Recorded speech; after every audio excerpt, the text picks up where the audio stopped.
Welcome everyone to the program EdTech Mondays Nigeria, brought to you by the MasterCard Foundation in partnership with the Co-Creation Hub Limited. The EdTech Mondays is a platform to facilitate critical conversations on the use of technology for teaching and learning by bringing together key stakeholders, including policymakers, EdTech entrepreneurs, teachers, and parents. I thank you all for joining us today on this third episode of the show. My name is Joyce Daniels, social engineering practitioner, and I'm your host. Our topic for this episode is what parents want. How are parental perceptions of EdTech evolving? The COVID-19 pandemic accelerated the adoption of digital technologies. But how did it affect parents' attitudes toward digital learning? Are parents more likely to embrace? Are parents more embracing of e-learning? Are they more willing to invest in education technologies or the devices that enable digital learning? What are their key concerns and challenges? In this edition of EdTech Mondays, we take time to explore the needs of parents and how receptive they are to the use of EdTech as a learning support in schools across Nigeria. Allow me to introduce our panelists who will be discussing on the show today. First off is Boye Oshinaga, who is an educationist and technology entrepreneur that has strong experience in starting and growing technology companies. He founded Gradani, Africa's first truly personalized learning platform, on the thesis that the African market was now ready for technology to augment the teacher in delivering personalized learning. He's also a second-time founder who previously co-founded Ribi Finance, one of Nigeria's topmost fintech companies, and helped grow the company to more than $1 million in revenues within 4 years. Boye is passionate about education and has worked in EdTech for about a decade. He has gained domain expertise across instructional design, content development, educational software, education sales, and learning communities. While working as vice president in the education division of a technology group, he helped launch the first local online MBA program in the country with nearly 1,000 students in its inaugural class. Boye is also an investor and director in Schools Compass, which he helped grow to be the largest platform for schools in the country with over 4,000 schools. Welcome, Boye. Thank you very much. Helen is the founder and CEO of Nobelova Gradani PyschoEducational Services. She's a member of the Nigerian Bar Association since 1991. She's a certified educational assessor registered with the Chartered Institute of Educational Assessors in the United Kingdom. She's an advanced certified autism specialist registered with the International Board of Credentialing and Continuing Education Standards, USA. She's also the Nigerian representative of the Exceptional Child Vector Solution, USA, an online training platform for teachers in the area of special educational needs. With these collaborations, she has laid new frameworks for mental health care professionals, as well as teacher trainings focusing on inclusive practices. As of date, Nobelova has screened close to 12,000 children across Nigeria, and 80% of these children are now receiving early intervention services across all states of the Federation. Warmly welcome, Helen. I'm happy to be here. Thank you for inviting me. We are happy to have you.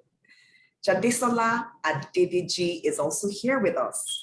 She is a social entrepreneur with a dream to change what education looks like in Nigeria. There is a disconnect between skills required for the future workplace and skills Nigerian graduates possess as they enter the workplace. These skills need to be developed from early childhood education, and the curriculum needs to reflect this.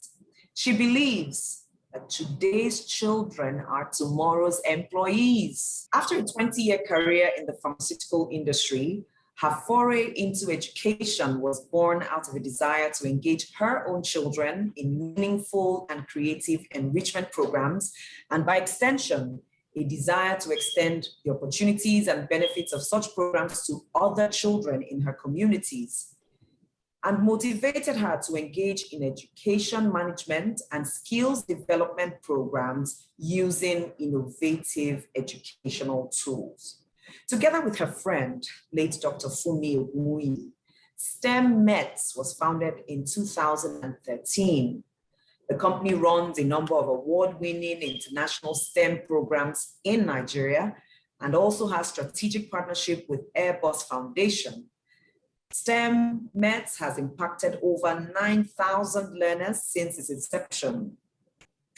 Jadesola obtained a Bachelor of Pharmacy degree from King's College, University of London, and a Master's in Business Administration from the University of Calgary, Canada. She recently completed an executive program in social entrepreneurship from INSEAD, France. Welcome, Jadesola. Thank you. Boye, please allow me to start with you today. Tell us, how have we seen parents' attitudes toward EdTech shift as a result of the pandemic? Has their demand for products increased? What factors can explain how different groups of parents relate to EdTech? Thank you very much. So what we saw with the pandemic was, an acceleration of, the potential of technology in the classroom. Schools were, struggling on how to define what the classroom would be, and parents saw themselves take agency of their children's learning.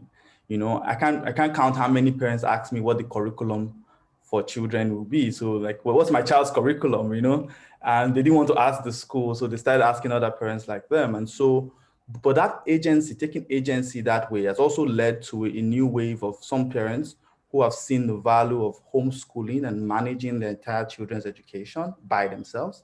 And even when they depend on school for their learning, for their children's learning, they now have a need, a demand for transparency, right, around what exactly is my child learning in school, right? It was those days that it was fine to say, oh, you see, he speaks with an accent and he speaks all this English. Yeah, the school is teaching him well. But, now you're trying to really understand, what level of critical thinking skills does he have? How good is he in this subject or the other in relation to what the curriculum requires, and how prepared is he for the future external exam? So I think that agency, taking agency for a child's learning, is something that has come as a result of the pandemic. Thank you so much, Boye. There was a study by the Education Partnership Tech Center between April and May of 2020. Through an online survey, we set out to understand how parents and students were adapting to this new reality of remote schooling. The survey captured responses from over 600 parents across 30 states of Nigeria. And the findings revealed that there has indeed been an increase in parents' support of their children's online learning. In this survey, parents were asked whether they were helping their children learn during the pandemic. 83% of parents in the survey affirmed that they were actively helping their children learn during the pandemic. So my question is, what kind of products do parents have most interest in?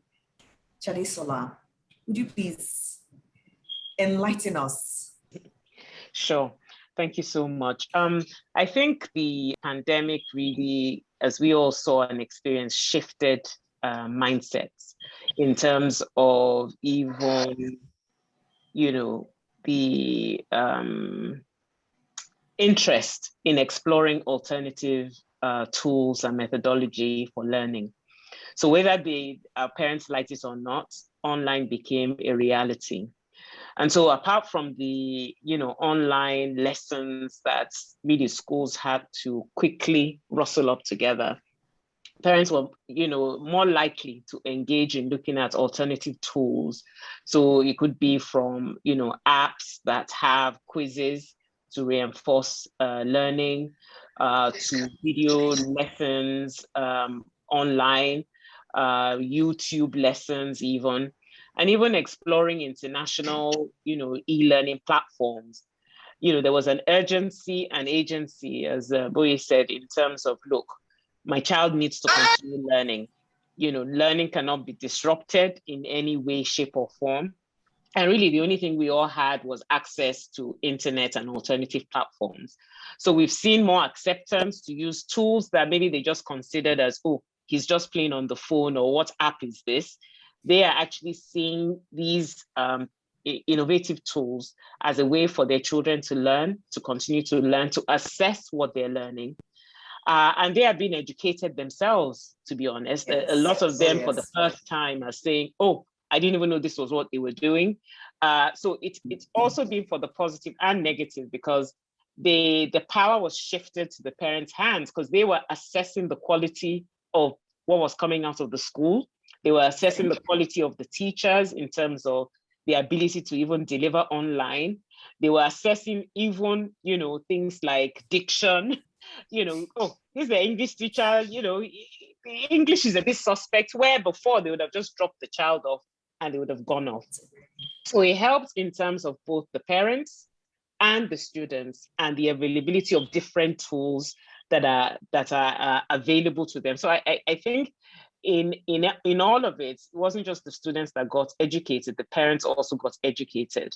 And I would say overall, it's been great because everyone has learned, and definitely parents are more open to using tools. Like you mentioned in my bio, we have always driven, there are many innovative educational tools that you can use to learn. And one of the ones that we started was the use of even using something like Lego. And at that time, it was like, Lego. My kids have Lego at home. They're just playing with Lego. No, it's a tool. It's an educational tool. It's always been an educational tool. It just happened to be a toy. And it just opened the floodgates in terms of openness. So I think for me overall, it's more acceptance, and there's a variety of tools that are now available for parents to consider for their children's learning. Thank you very much. More tools on mobile devices, tools that can be used within the home to engage learning. Thank you very much, Jadesola. Helen, we know parents are key stakeholders in children's education. As learning becomes more digital, how can we ensure we bring more parents along on this journey? What specifics can we do? Thank you for that. Well, in my opinion, according to our studies as behavior analysts, the more parents are involved in children's education, the better the outcomes. But you have to understand that a lot of parents are extremely busy right now. Most of them are trying to keep their jobs. Most of them are looking for jobs. The economy is very difficult. And one of the complaints that we had during the COVID lockdown was parents with children with special education. Most of the children could not engage in online learning, and most of the parents did not have the time to be able to be with the children long enough for them to be able to learn what they were being, what was being taught online. So I think that at this point in time, it's always better for parents to be involved, like before the term, ask the school for your curriculum, so that they're able to at least work with the children a little bit ahead, so that they're able to understand what is required of the children before the school time comes. It's a known fact, if you don't get yourself involved in your child's education, the opportunity for that child to learn as fast as they should would obviously be diminished. A typical example is, I have a parent, I have a partner who has a child, no problems at all. And for some reason, during the COVID lockdown, child was on, video games and other things in between the Google classrooms. And of course, the child didn't make it through the next, wasn't promoted. And the mom was very upset that, how come he wasn't promoted? And I said, because the child is at home, it doesn't mean you shouldn't monitor. You have to monitor the same way as if the child was in school, because half of the things that are being done online, it has to be nurtured, so to speak. It has to be, you have to repeat it and repeat it and repeat it, because that physical engagement is not there. But it still boils down to the economy. You know, if the parent doesn't have the time, what is the person going to do? And those are some of the challenges that we face today, because it is quite difficult for parents to sustain that economic value and concentration on the children's education. So in a nutshell, it doesn't matter whether there's a lockdown, it doesn't matter whether children are in school, you really do need to monitor. The more monitoring, the more effective you get. The more monitoring, the more effective we get. So we will continue to appeal to and advocate for the involvement of parents to be carried along and to carry themselves along on their children's journeys. Thank you very much, Helen. What are some of the main concerns that parents have with the use of EdTech, and especially for special needs children? Jadesola, please, you might lead this. Yeah, sure. I mean, I can speak in terms of the concern. Obviously, screen time is a big concern for parents. The number of hours the children are spending either online and or on devices is a big issue for parents. You know, but what we've been telling them and what we've seen in research is that, you know, there's good screen time, there's bad screen time. If the screen time is engaging, if the screen time is teaching and learning, there's more positive outcomes with such interactions. So, you know, are they interacting with quizzes? Are they interacting with games? Are they interacting with things that are developing their thinking skills, their critical thinking skills, their problem-solving skills? Are there quizzes? Are there apps? As opposed to just mindless, you know, gaming, for example. And I'll come to that because not all gaming is bad either. Yes. So I would say, you know, that's probably one of the biggest concerns. And obviously the other is, you know, security, internet and cyber security for the children. One of the programs we run, you know, I remember a parent calling in, she loved it. Okay, where do I sign up? As soon as I said it was virtual, she was like, oh no. She said, I won't be home. Even after they finished your program, you know, there's no way of me monitoring what they're doing afterwards. You know, we've heard incidences of, yes, online school is going on and the children are watching Netflix, you know, on the back end, or the children are doing all sorts of things. So I think, you know, those are two areas of concern that really, really bothers the parents. And it's really how we as EdTech practitioners or supporters manage that in terms of the development of the content that we are putting out there. And also from the parents' perspective, ensuring that they have proper safeguarding, you know, tools in their own homes and devices for their children also. Okay, thank you very much. Helen, would you like to add something to that? Major concerns, screen time, security, what more? Well, yes, you know, I give an example of that. My friend whose son was, you know, he was in his Google class and half the time he was busy gaming. You know, the thing about it is that how much control do we really have? I mean, sometimes I, you know, go to my tab and I put in like blue. And then what comes up is film. And then when you press it, it takes you to a pornographic site. There's so much that we can do to monitor it. I mean, 16, 17-year-old children, you can't be putting passwords into their phones and on their laptops.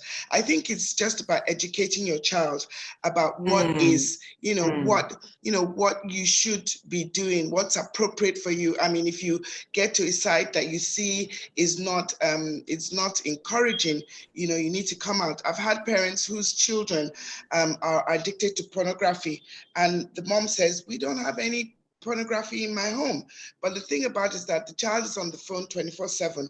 And trust me, these sites are very, very easy to pop up. In fact, some pop up depending on where you go. I think it's just about continue discussing with children about what is right to engage in, as opposed to just leaving them to their own demise. Okay, what about special needs children? Well, the thing about parents have. Well, the biggest concern for special needs children at the moment is abuse. We've had incidents where another special needs child sexually abused, another special needs child. It's the thing about it is that if you don't, even though they have special needs, you can still talk to them about their body so that they can understand their body and understand where it's appropriate for someone to touch them and where it's inappropriate for someone to touch them. But, in totality, it's just really watching. You just have to be watchful as a parent to make sure that the children don't get into that situation, bearing in mind that a lot of them don't understand those situations. So you're constantly going to have to be on your safeguard to make sure that they don't fall into a situation that they like, even though they don't understand it. All right, thank you. They might like it, but not understand it. Thank you. The high cost of internet data, alternative power supply, internet-enabled devices were cited as some barriers to learning remotely in that same study by TEP last year. One parent in particular reported that virtual learning was not effective for her child. And when asked why, her response was, there's no money to keep buying airtime. And for the television programs, there's no power supply. So Boye, does EdTech have the potential to drive down education-related costs for parents? Yes, thank you. I think that what's happening, even though we're seeing great numbers of people who have more access to internet, and even more people, the price of internet has come down quite a lot since the beginning. So it's a progressive thing. You see the graph will keep on going down, and you would see more and more people adopt these things, right? Have devices and so on. One of the ways that EdTech companies can play a role is to work with government and work with telecommunication companies to kind of come up with bundles and things that essentially guarantee that, with one cost, for example, maybe your school signs up for a program, it comes along with data bundles. And so you don't need to buy again. So you essentially, in a way, you're just integrating that data cost into some other types of costs, maybe school fees cost. And so it doesn't come out as something that you need to keep removing out of your pocket every once in a while, right? And so I think that's one of the things. And also, EdTech companies have a responsibility to reduce the amount of data that their platform takes. I remember, we're tracking how much data people use to do homework on Grade B, or to watch videos on Grade B, and it's quite little, and it's intentional. Oh, quite little, okay.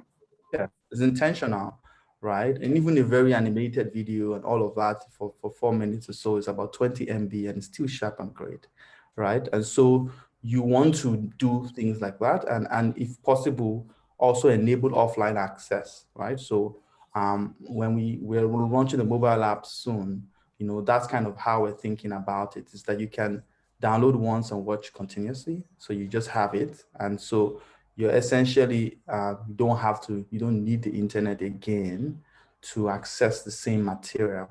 So these are kind of workarounds that we have for, and then there's just the sense that you need to blend it, right? It's possible to take interesting illustration that you find on the video lesson or something, and then print it out, and use it in your classroom, so essentially you need to blend offline and online in a way that you make the most use of online to support offline learning. Thank you very much. I know a past discussant on the show, maybe last month, talked to us also about the use of 2G technology and 3G to also reduce data. So this is a responsibility of EdTech entrepreneurs. Thank you very much, Boye. If parents are not willing or able to pay, what other funding models exist to enable EdTech platforms scale up without charging users? Jadesola, do you have some solutions that you might prefer? I'm just really looking in terms of examples of what, we've seen on some learning apps, perhaps. I know some of the EdTech, some EdTech companies are offering a freemium model, whereby, there's a certain aspect of, again, it depends on what is being learned or what the service offering is. So there's a certain aspect that's free. And just like in any sort of gaming app, for you to unlock maybe further learning experiences, there's a token fee. And also, as Boye said, it's just really looking in terms of what are some of the things that are the pain points for parents. And a lot of that comes to, data, electricity access, which we experienced as well last year. And I know we, did like a data bundle for parents, to help them offset that. Pre-recorded videos and downloads, as he mentioned, also are things that you're seeing. So in a way, you're cutting down on that. So I think we're seeing a combination of, and then downloadable content where you're just even doing it maybe on a one-off. So I think we're seeing a combination of things across the spectrum, from the freemium model to, one-time downloadable video content, etc. And even sort of maybe, as he said, offline workbooks as well, that parents can use to accompany what is being learned. So those are some of the things that, we're seeing, and maybe borrowing from others. The EdTech industry in India is huge, and one is seeing a variety of different models to drive down costs in order to scale impact and learning outcomes as well. Thank you very much. My final question to us all. For EdTech to better serve and consider parents, we need better data on parents' attitudes and perspectives. What can we do to better ensure this kind of data is available to decision makers in the education sector, and of course, to entrepreneurs who are the producers and developers of such EdTech solutions? Jadesola, just because you're the last person who spoke, I hope you don't mind, I'd ask you to take the lead in this response. Sure, I think the onus is on us as well in terms of the producers of the content of the services. And I know one of the things that we try and do in terms of our attempt to collect data is really try and embed it in some of the, sign-up questions or even deliberate surveys that we send out to parents, because as we know in Nigeria, it's not as if we have a reference points or reliable reference points for collection of data. So I think the onus is on us ourselves. Apart from the data that we are trying to collect to drive what we're doing, I think hearing and systematic surveying of parents is really helpful for everyone to best inform, and drive change. Now, I know we're probably doing that individually as companies. Yes. How we do that collectively, is really another another matter, and how we can, aggregate all the data that we're all collecting to push for policy change. How we're going to do that, I honestly do not know and do not have an answer for. And again, of course, data sharing, yes, with consent from parents, and even trust between us, between the companies, in terms of maybe my data can help Boye, etc., and vice versa, in terms of decision making, and how we can collectively as a group help inform and influence policy changes. So I think maybe better collaboration and connectivity between those in that sector. Helen, what do you think? How can we get this data to decision makers? Continue having programs like yours and making sure that it's pushed, to the right listeners.